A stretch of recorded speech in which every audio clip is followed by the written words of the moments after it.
Thank you, Mr. President, for having us. Thank you, sir. I have a question with two parts. The first part is the deal between Rwanda and DRC about joint security measures and removing FDLR. What is the promises have you received to achieve this? And then the second part is what steps will Rwanda take if the FDLR is not removing? Yeah, let me add something, but I come to it, your question, which by the way, the deal we reached in Washington, D.C. does not stand in isolation. That one was mainly between Rwanda and the DRC. Equally important, there is another deal ongoing that concerns the internal groups of Congo, FC, M23, and the government, and maybe, I don't know where else they will involve, that is being discussed and brokered in and by Qatar, the state of Qatar. You remember the story when I met with President Sekedi in Qatar, in Doha, and it originates from there.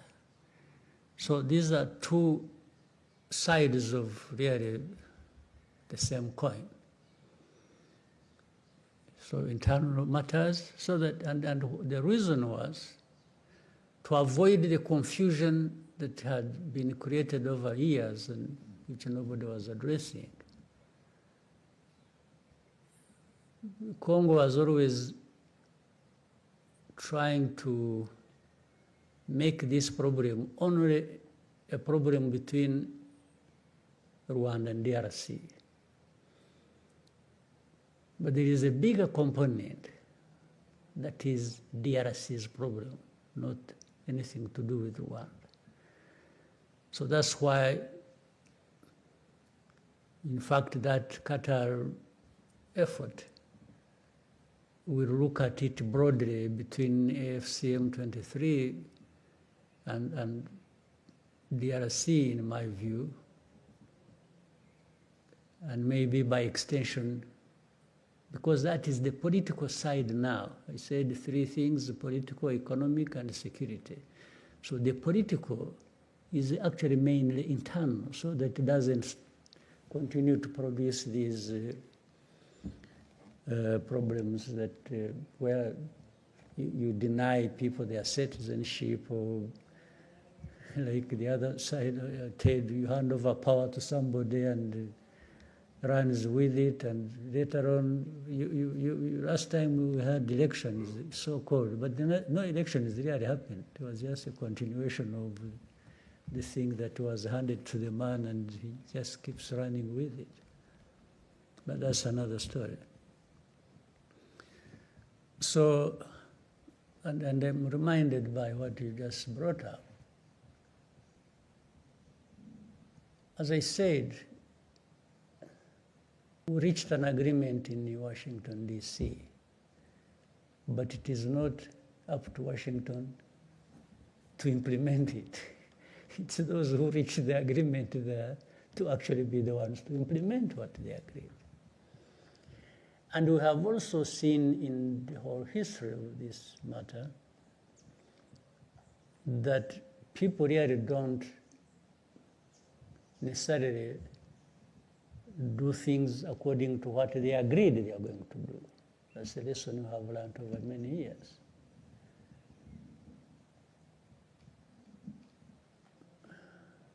So if FDLR is not dealt with, and we have set out the way to deal with it in the agreement, then that means the FDLR continues to be there, and the problem continues to be there. And Rwanda will always do what it has to do when FDLR is along our border. There is no magic wand here to be used by anybody. It's you have just to do what is right to do to deal with the matter.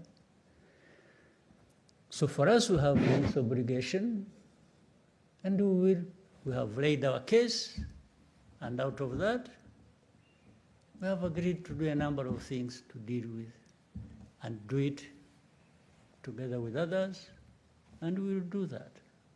You will never find Rwanda at fault with implementing what we have agreed to do. You will never.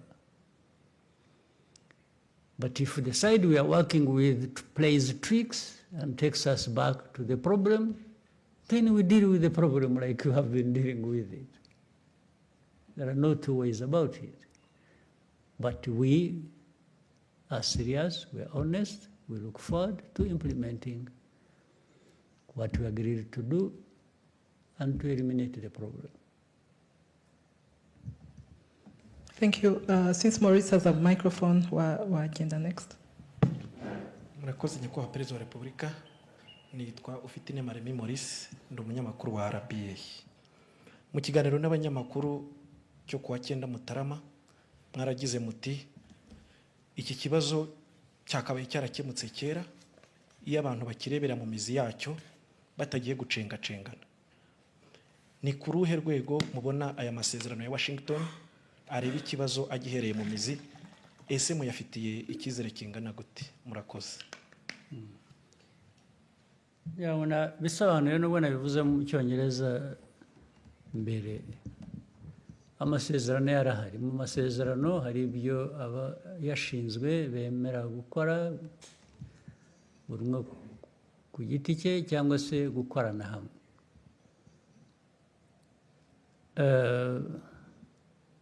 Ntabwo rero iteka abantu bose bakoresha ukuri cyangwa bavugisha ukuri no mu byo bemeye ku mugaragaro, ariko navuga ko ku ruhande rw'u Rwanda twe tuzakora ibyo twemeye uko bishoboka, ariko bimwe bihera ku byo abandi bakora nabo twemeranyije. Iyo badakoze ibyo twemeranyije, ubwo birumvikana ko bifite ingaruka ku byo natwe tugomba gukora, kuko twemeye kubikora kandi tuzabikora ari uko n'abandi buzuza uruhande rwabo. Rero kandi ibi nibidakora tuzakomeza dushakisha inzira iyo ari yo yose. Igihe inzira itaraboneka yo gukemura ibibazo uko bikwiriye kuba bikemuka, u Rwanda narwo ruzakomeza gukora ibishoboka byose kugira ngo rurinde abanyarwanda, rurinde igihugu aho kubura umutekano bitewe n'uko abandi twumvikanye batuzuza ibyabo byangombwa. Ibyo rero ni uguhora abantu bashakisha uburyo, nibyo tuzakora, nibyo twebwe tureba imbere yacu.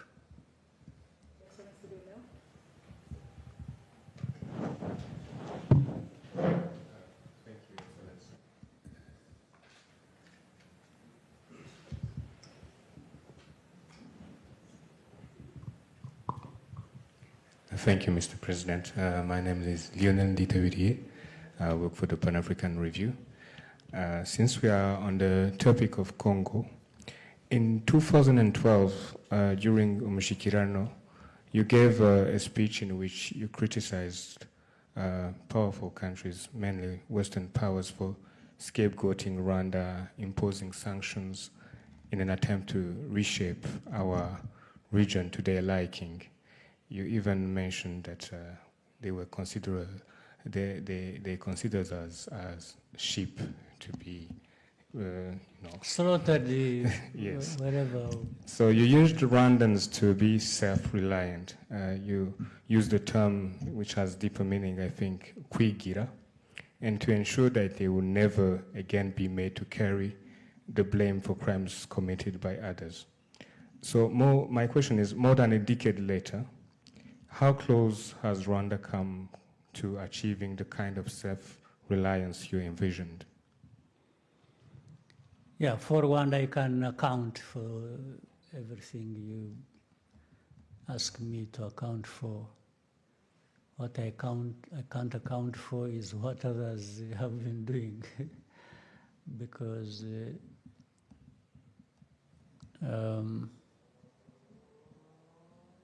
those 13 years ago and what I said, Rwanda has constantly been changing. But those powerful countries and how they see us, or maybe see other Africans, has really not changed. It's the same story, and it is what I've just been talking about. They still don't care. Not only do they not care, they actually want to stop you caring for yourself. That's the biggest problem. But for Rwanda, the progress we have made, and especially of taking care of ourselves, I mean, the story speaks for itself. Do you know that, by the way, with Eastern Congo, just before the fall of Goma and Bukavu and other parts, what had been assembled by government and those they called their allies and so on and so forth, assembled in numbers of people, men and women, assembled in weaponry, assembled in terms of mobilizing even support of other countries politically, support that, you would not believe it. But what happened, and you know it, and you saw it. It was Rwanda saying it won't happen here again. That just doesn't come anyhow. You have to have made progress on many fronts to be able to stand for yourself and respond to all the things that are brought your way to destroy you. So I think that story may speak for itself for many years. If we hadn't been building the unity of purpose, the strength to preserve ourselves and live, this Rwandan cannot live on the whims of others. No. It happened, and I've told you even this last year's April, it happened once. It will never happen again. Once was too many times. For the second one, somebody else will pay for it. They will be the ones to go. They will be the ones to perish, not Rwanda again. That one, take it from, I have repeated it. It's not bragging, it's not, it's an act of survival. We don't owe our living to anyone. Never will it happen again. Your Excellency, may we take a short break and come back for the next segment of this Let's take conversation? one and then One more, okay, Anangwe, and then. Thank you, Mr. President. My name is Eugene Anangwe. I'm the CEO and founder of East Africa Media Group. We do a lot of mentorship and training for media to just change the narrative about media in Rwanda and the region.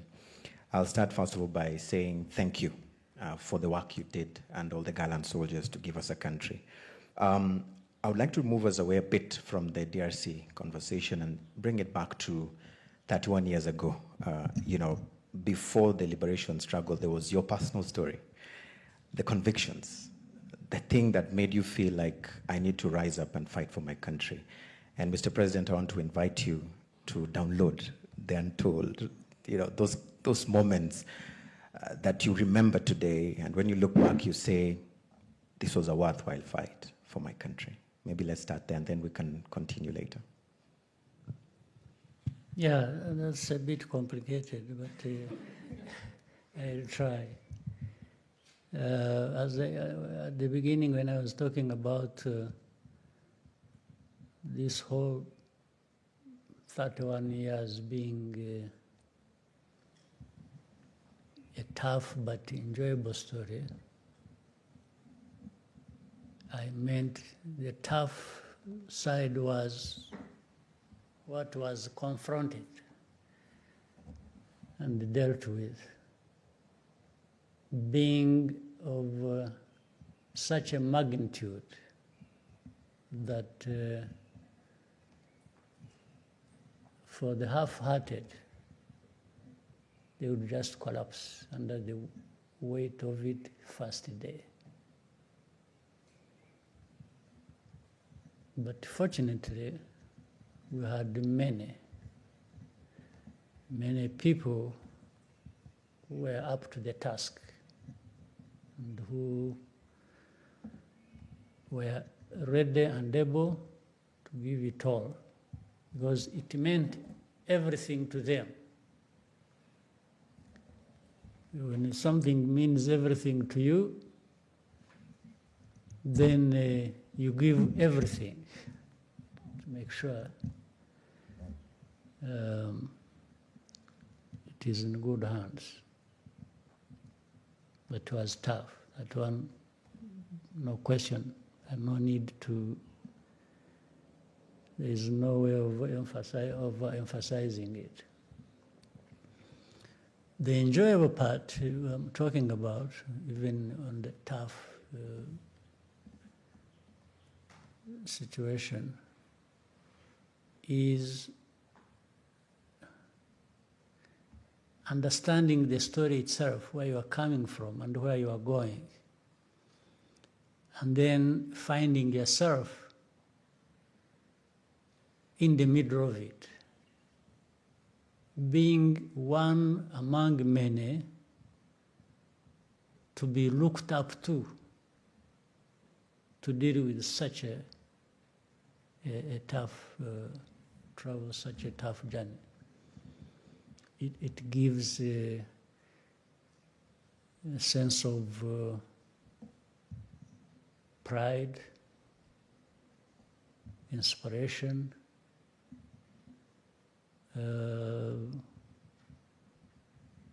really something that is worth being associated with. And when you are there, but also you approach it with a sense that it